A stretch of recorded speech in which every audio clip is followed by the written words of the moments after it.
안녕하십니까. 저는 강남 노무법인의 김혜선 고문입니다.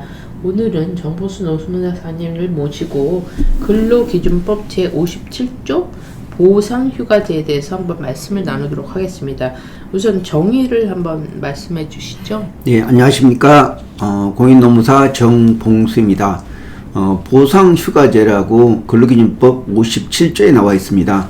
근로기준법 56조에는 근로자가 연장 근로, 휴일 근로에 대해서 100분의 50을 가산해서 지급해야 된다. 그래서 사용자가 연장, 야간, 휴일 근로에 대해서 가산임금을 추가적으로 지급해야 됩니다. 근데 이 57조에는 이런 사용자가 근로자 대표하고 서면 합의한 경우에는 그러한 56조의 가산임금을 휴가로 대신해서 보상하는 이런 제도입니다.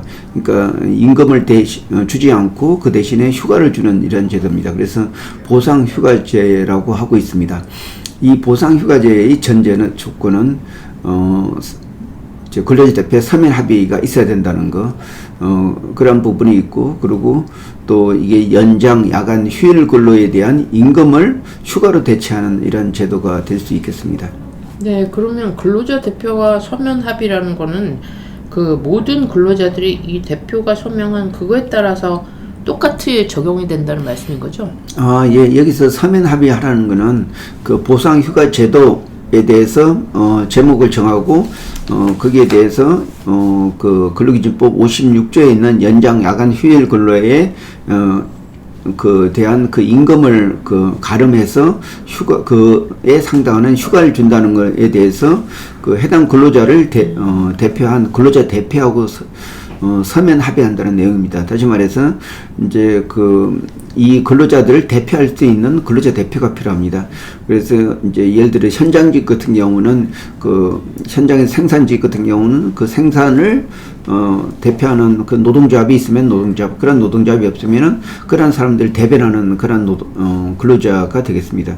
여기서 노사협의회의 어떤 근로자위원은 실질적으로 이런 문제뿐만 아니고 또 사무실도 대변하고 하기 때문에 이런 근로자 대표 자격은 없다고 생각이 됩니다. 왜냐하면은 이런 특정 문제에서 할 때는 해당 근로자를 대표하는 이런 근로자 대표가 선출돼야 되고, 그런 근로자 대표가 근로자를 대표해서 사용자하고 이런 보상휴가제를 도입할 수 있는 권한을 가지고 이제 서명하게 되면은 바로 법적인 효력을 발생합니다. 네, 그럼 근로자 대표와 사용자가 합의를 했는데, 예를 들어서 각 근로자별로 예외적인 경우가 생기면 어떻게 되나요? 이거 기본적으로 큰 틀을 이제 앞으로 발생하는 이런 휴가에 대해서 이제 그러니까 임금 이제 추가 가산 임금에 대해서 휴가로 대체하는 제도이기 때문에 이제 큰 틀을 이렇게 동의하게 되면은 근로자도 따라야 됩니다. 여기서 왜냐하면 근로자 과반수의 대표하는 의견을 가진 근로자 대표하고 서명했기 때문에 한두 명이 돈을 받겠다 하더라도 그 부분은 그러니까 실제적으로 발생한 휴가에 대해서는 이제 당연히 이제 돈으로 줘야 되는 부분이 있는데, 서면 합의한 이후부터는 여기 큰 틀에 따라서 이제 휴가로 이제 돈을 받는 대신에 사용할 수가 있습니다. 그래서 근로 조건을 따질 때에는 임금을 받는, 그러니까 더 많은 추가 수당을 받는 거하고 휴가를 가는 거 이렇게 비교했을 때 그러니까 근로자들도 어떤 충분한 휴식을 취하고, 그러니까 또 어떤 문화적인 생활도 해야 되기 때문에 그러니까 장기적인 휴가가, 그러니까 오랫동안 쓸 수 있는 휴가가 진정한 근로 조건이라고 할 수가 있습니다. 그래서 유럽 같은 나라에서는 여름 휴가를 최소 3주, 많게는 4주, 5주 이렇게 장기간 갈 수가 있습니다. 근데 장기간 갈 때는 가족들과 같이 해외여행도 할 수가 있고, 또 자기 본문의 자기 직업에서 벗어나서 잠깐 좀 새로운 가족과 같은 이런 오랜 생활을 하게 되면은 이게 1년 동안 좋은 추억으로 간직할 수가 있습니다. 그런데 주말, 그러니까 일주일이라고 하루 이틀을 쉬는 거는 단지 어떤 심신의 있지만은 어떤 정신적인 위안감이나 어떤 문화적인 이런 생활을 하기 위해서는 이런 장기 휴가 제도가 필요합니다. 그래서 연차 휴가를 사용해서 간다든지 아니면 이 보상 휴가 시스템을 연차 휴가와 연계해서 장기한 휴가를 간다. 굉장히 좋은 시스템이라고 할 수가 있습니다. 네, 그렇군요. 그러면 요 저기 무상휴가제 관련해서 우리 그 강남노무법인에서 자문하거나 아니면 어떤 사건 기억에 날 만한 사건이 있었는가요? 이게 대해서 직접적인 사건은 없지만은 앞으로 이제 공기업에서 아니면 또 공무원들은 그 연차 휴가를 그 열흘 이상 보장해 준다 이런 규정이 들어와 있습니다.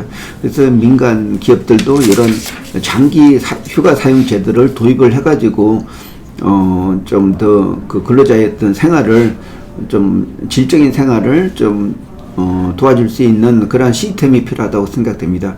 그래서 그런 차원에서 제가 보상휴가제를 이용한 근로시간 저축제도 이런 것에 대해서 기고를 한 적이 있었습니다. 그래서 그 외국 사례나 또 이렇게 사용할 수 있는 법적인들을 연구를 해가지고 제가 기고했는데, 그래서 보상휴가제에 따른 임금 지급을 가름해서 장기간 휴가를 사용한다든지 아니면 또 연차 휴가를 2월에서 장기간 사용한다든지 이런 제도를 같이 그러니까 저축 휴가 제도라고 할 수가 있습니다. 그래서 이걸 도입하게 되면은 똑같은 일을 하지만은 좀 더 근로자 생활이 윤택하고 재미있는 직장 생활이 될 수 있다고 생각이 됩니다. 네, 우리나라 노동 환경이 선진화되면서 이렇게 뭐 일만 하는 그런 분위기가 아니라 이렇게 휴가도 가면서 머리를 식힐 수 있는 좋은 제도인 것 같습니다.